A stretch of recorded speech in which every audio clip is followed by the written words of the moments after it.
So hello guys, welcome to Cheenta School of Statistics and Data Science, and we are here today with the discussion that why moving average really, removes the effect of random fluctuations. So, as you can see over here, so we will be looking forward towards a statistical and probabilistic explanation more, and I think that will help you to, get accustomed to the whole idea of this moving average method. So let's see this. Like, let's start with the data. And like, this is a Florida Delhi COVID-19 deaths you can see in the screen, and you can see these are the random fluctuations that every day you can see the number of deaths. But the goal of time series, let's revise the goal of time series. Okay, so what is the time series data? So I hope you're familiar with the time series data. So let me just like briefly revise the idea of time series. So you have a xt over here.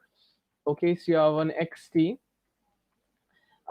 which is the it's a stochastic process, but you can assume it's a sequence of x1 x2 xn is a sequence of random variables. It's like the values you're observing. That in this case it's the deaths. Okay, these are the deaths. So these are the deaths you can assume.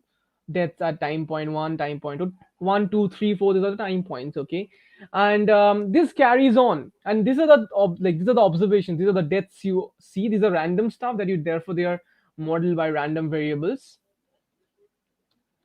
So the goal of time series is nothing. Is one of the goal of time series, I should say, is to understand the behavior, to model this xi xt behavior based on f of t, the time. So it's this xt, the number of deaths in this example is a function of the time plus some error. Okay, the error. The fundamental difference between time series and regression analysis is the following: that the errors are really the very dependent upon one another. Okay, it's really dependent upon one another, unlike the regression analysis. So in time series, this errors are really dependent upon one another. Errors are really dependent. Okay, unlike like with the this point next time point. So this is what creates the difference between the normal regression analysis and time series analysis. And we do a lot of new stuff in time series analysis that is very different from the regression analysis, the usual regression analysis, where this is usually independent. Okay, in normal regression analysis, but not here. So, so therefore, the goal of time series analysis is are of two folds. One is to estimate this ft, which can be really badly behaving. The trend, this ft doesn't only contain the trend. For example, this ft contains not only the trend, but also it contains a seasonality aspect also. This ft, so it contains the overall average behavior of this is just nothing but the average behavior, and this error has mean zero, has mean zero, but has some like they're correlated and has some variance. Okay, they have some variance, but they are mean zero.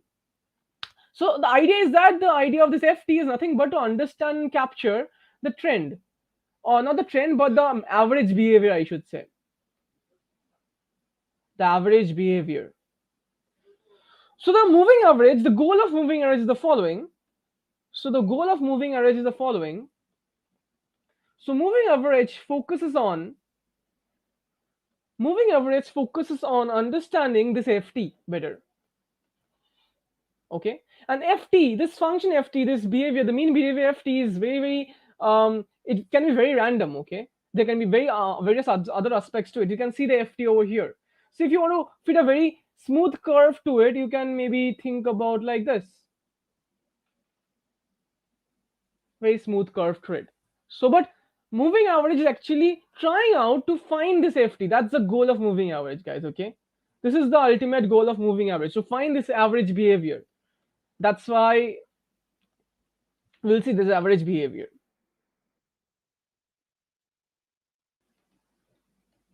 That is the goal of moving average, to find it and find it as approximately as possible. Now what we have is the following: that we have this equation xt, the values, the deaths say at time point t is equal to the function of time, the average behavior of that, plus some errors. Okay, this is what we have.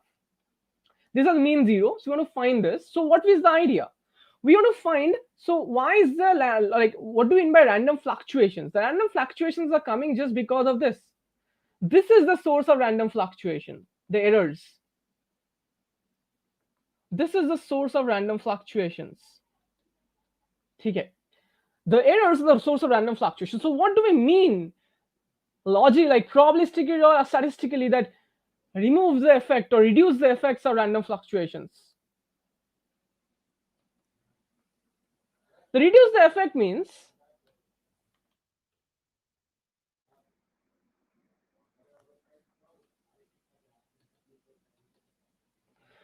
sorry for my bad handwriting, but by reducing the effect of random fluctuations, I mean that, see, these are random variables, okay?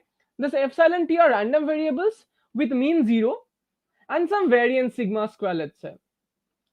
So understand, the more the variance of this is, the more the standard deviation of this errors are, the more is the random fluctuation. So therefore, the more the sigma t, the standard deviations or variances, the more is the random fluctuation.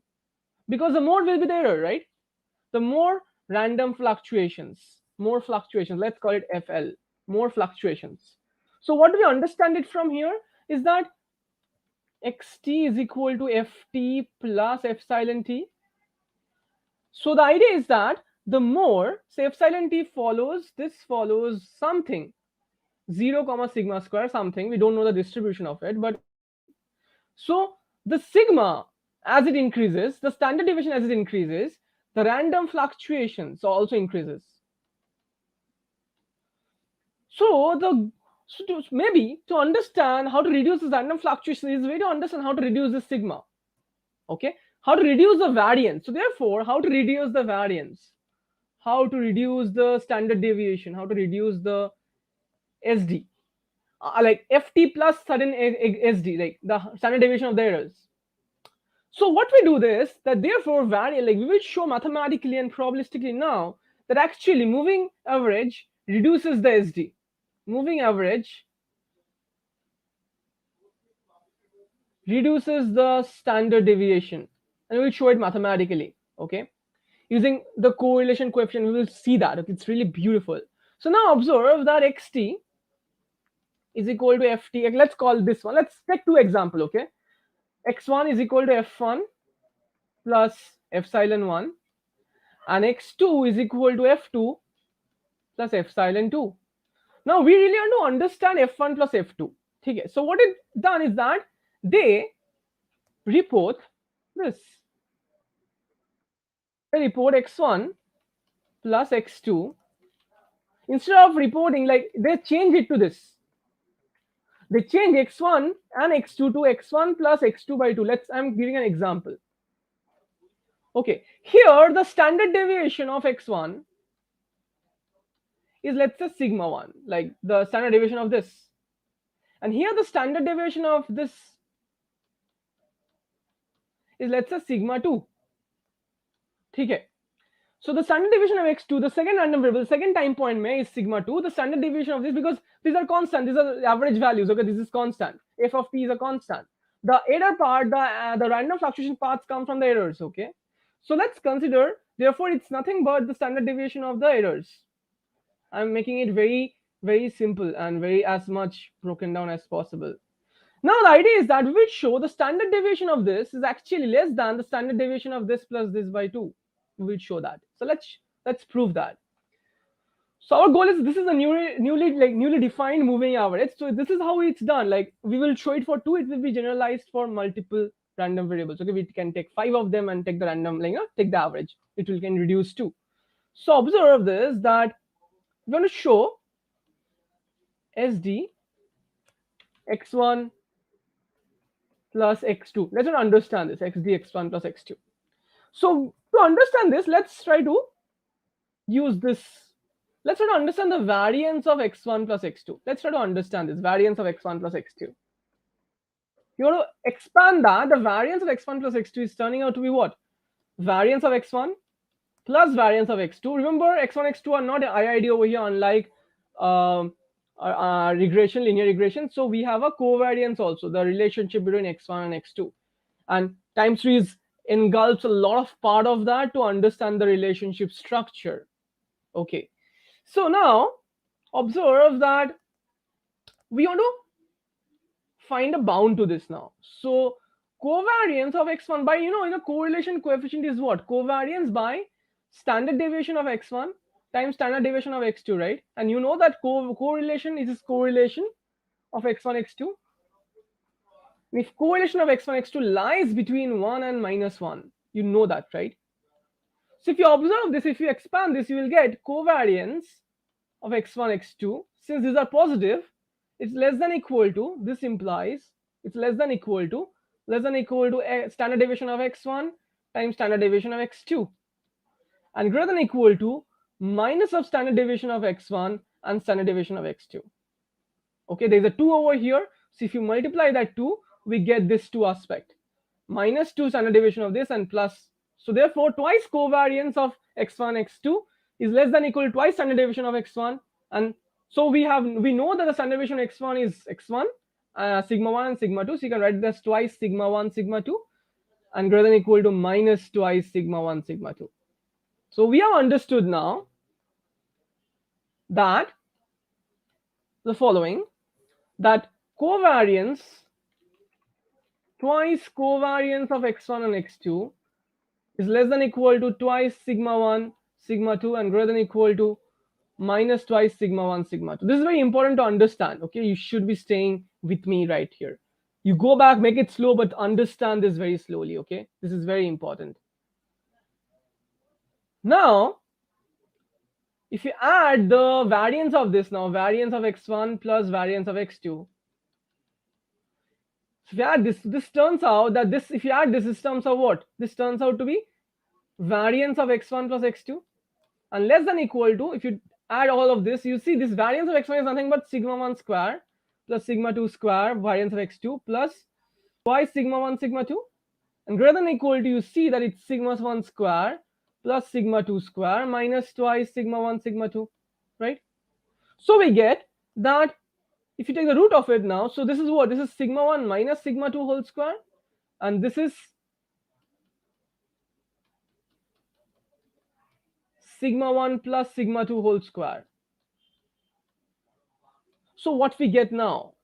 We get the following, that variance of x1 plus x2 is less than equal to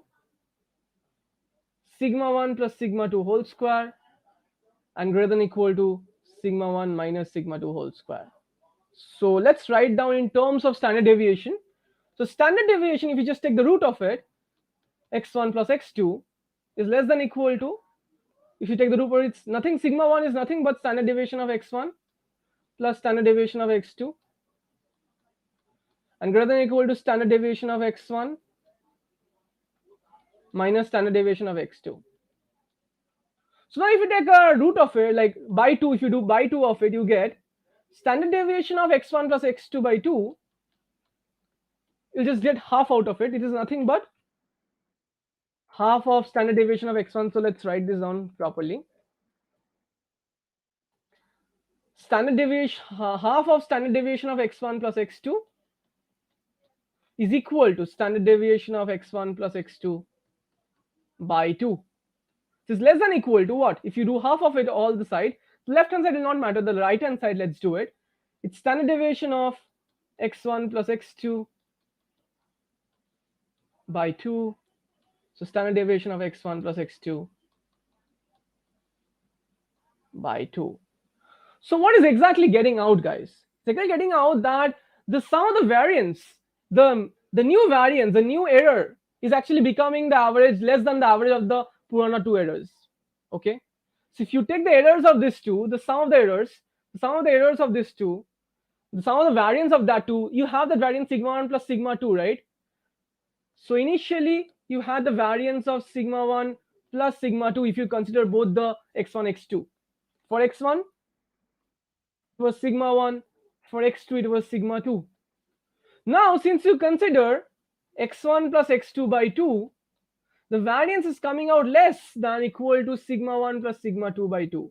So what is happening? The variance is decreasing, the error is decreasing. So this is the mathematics behind it, that when you take x1 comma x2, if you replace that by x1 plus x2 by 2, the variance is decreasing. The variance, the error, the SD, standard deviation is decreasing. Okay, and since the standard deviation is decreasing, what is happening? X1 plus x2 by 2 is nothing but what? F1 plus F2 by 2 plus epsilon 1 plus epsilon 2 by 2. So if you calculate this new variance, you will see, if you calculate the new variance of this, it will be seeing that they are thus less than equal to the variance of the other two. So this is the beautiful idea that why moving average is reducing the variance, guys. So this entirely tells you, all these calculations tells you probabilistically and statistically that why the moving average is actually reducing the variance. So now if you do the moving average of, like, the more n it is, so if you can show that the larger moving average you take, the smoother it becomes, the lesser the variance becomes. So you can show it as an exercise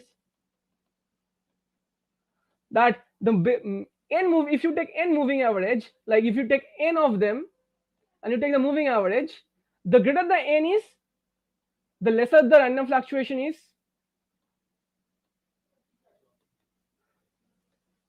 and the smoother the curve is. So this random fluctuations, this moving average is a very, very good method. This MA is a very good method to get a good estimate. Get a good estimate of the mean behavior, the FT, the mean behavior. Now, once we are left with it, it's really useful. Now, once we have the mean behavior, we can subtract the mean behavior from the actual one to get the errors. And once we have the errors, we can understand the relationship with the errors. That's the most important aspect of, time series analysis. I hope, guys, you enjoyed this. I hope you understood. I hope this made it your clear. It made the idea more clearer and better to you guys. The idea is that if you have the initial variance, it becomes less than the initial variance. Okay, it becomes less than n times, like 1 by n times. The better, more moving average you take, the lesser it becomes. That's what it proves. I hope you enjoyed it, guys. If you enjoyed it, please don't forget to subscribe and like and share with your like the people who are learning data science, who love mathematics, probability, statistics, and data science, who loves to understand why we do the things do, why we do the algorithms we do, and how we do the algorithms, how we do the algorithms we do, guys.